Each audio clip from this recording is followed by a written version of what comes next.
G'day mates, how are you legends doing? And people call me the Babadoe. And welcome to May the 4th. Be with you. Get it? Star Wars Day. Anyway, the question we're answering today is, did Clone Wars save Revenge of the Sith? Did this show, as a show, save a movie? An entire franchise for that matter. And let's get into it in this episode.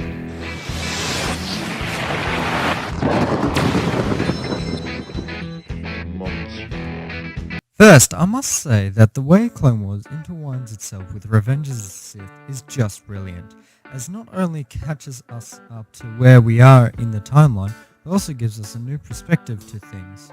In this example, we can see that we are in a point of time of Obi-Wan on Utapau, and it also tells us that Obi-Wan was really upset with Anakin about the death of Count Dooku. This gives us a better division between Anakin and Obi-Wan, which makes their conflict more believable.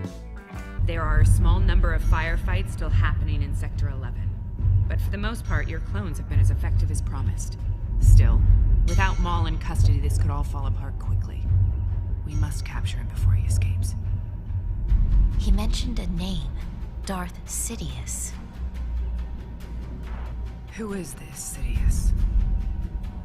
I do not know much, but I will share with you what the Council suspects.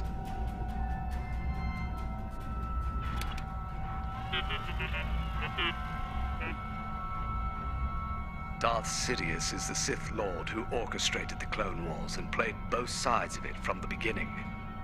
I first learned the name from Count Dooku, though any chance of learning more about Sidious from Dooku has been lost. Why? Because Count Dooku is dead. Anakin killed him while rescuing the Chancellor. With Dooku gone, we've lost a vital link to understanding the mystery of Darth Sidious. If you can capture Maul, he may be able to provide the missing pieces to this puzzle. Then send me more men. Unfortunately, I cannot. I'm being sent to hunt down General Grievous on Utapau. With the history the show has built up with these characters, we feel for them more. When they rise and fall, this is a great improvement over just a few lines of dialogue setting up their history.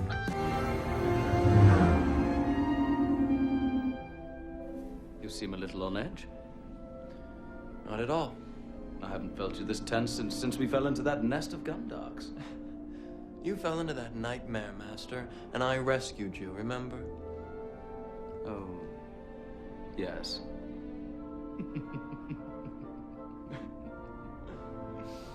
You're sweating. Relax. Take a deep breath.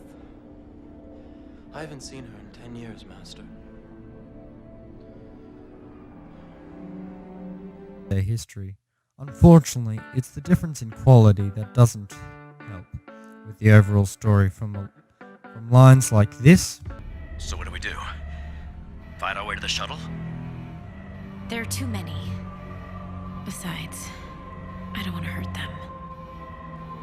I hate to tell you this, but they don't care. This ship is going down, and those soldiers, my brothers, are willing to die and take you and me along with them.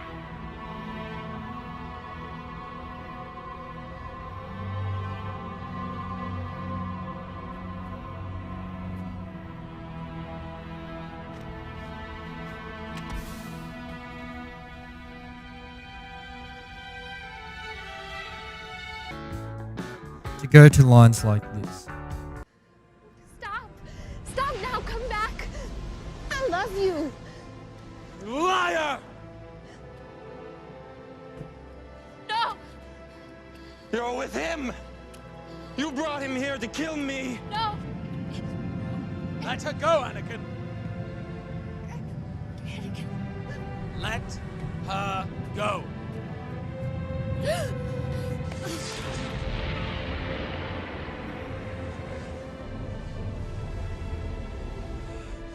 You turned her against me! You have done that yourself.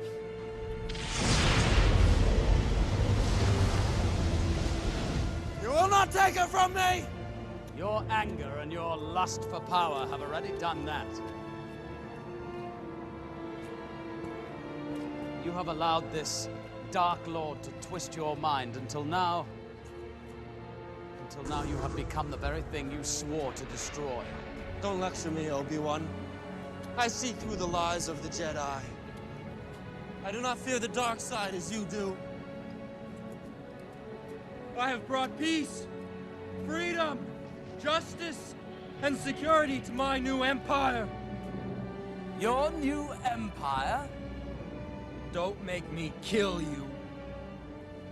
Anakin, my allegiance is to the Republic, to democracy! If you're not with me, then you're my enemy.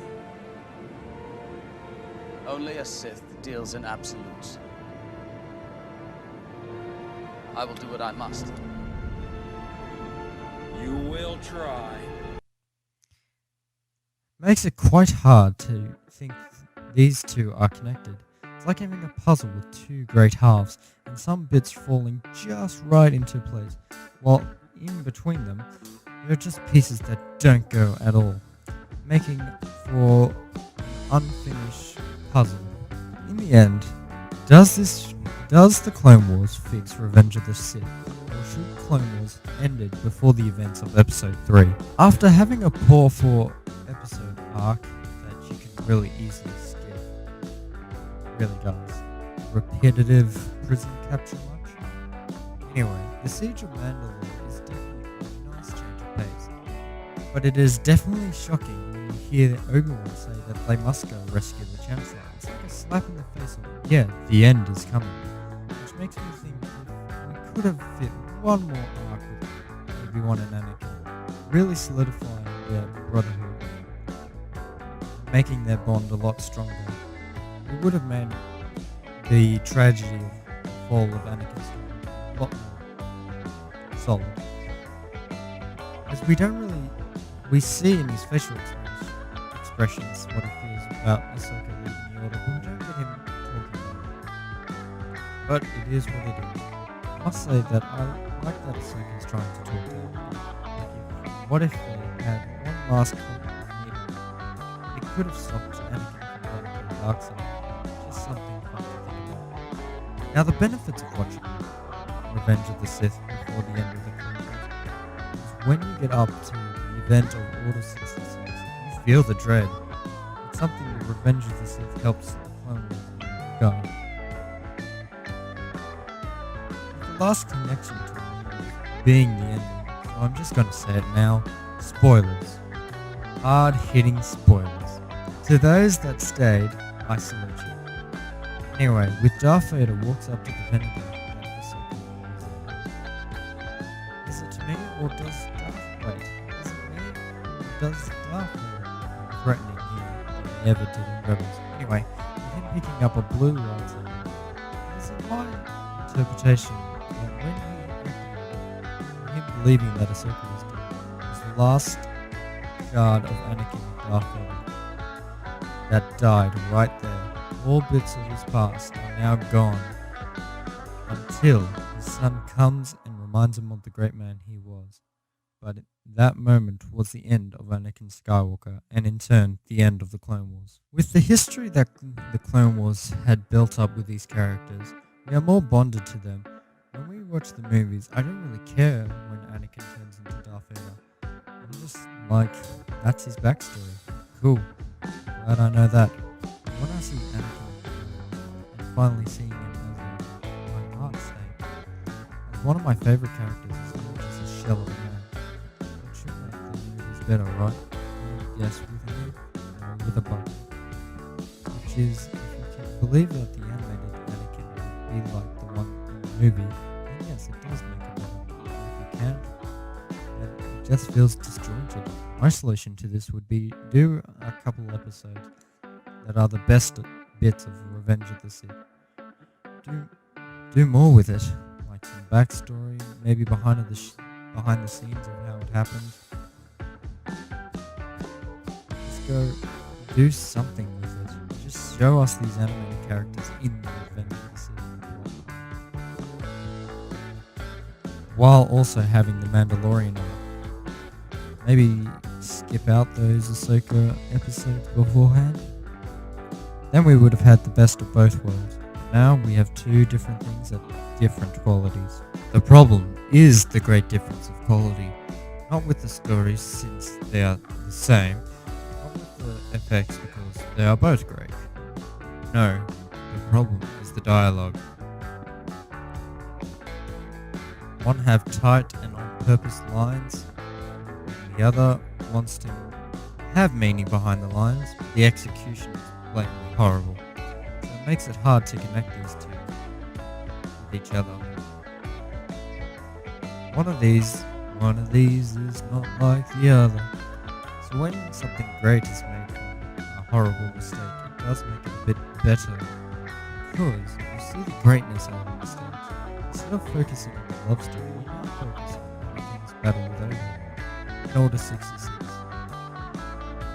Now, because the focus Order 66 now becomes the focus of the film.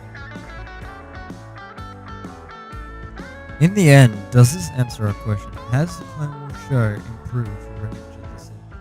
I would have to say yes, in my personal opinion. I know it's hard to connect the two, but there are some parts when I see the Clone Wars Anakin and his path to becoming Darth Vader. I feel the history that brought him there. In the end, it all leads up to one of the greatest trilogies we've seen. Anyway, that'll do. If you liked the video, leave a like on the video. If you didn't, leave a dislike and leave a comment on why you didn't like it. Make sure to subscribe to let me know if you care. Anyway, I'll see you mates in the next one. Bye guys.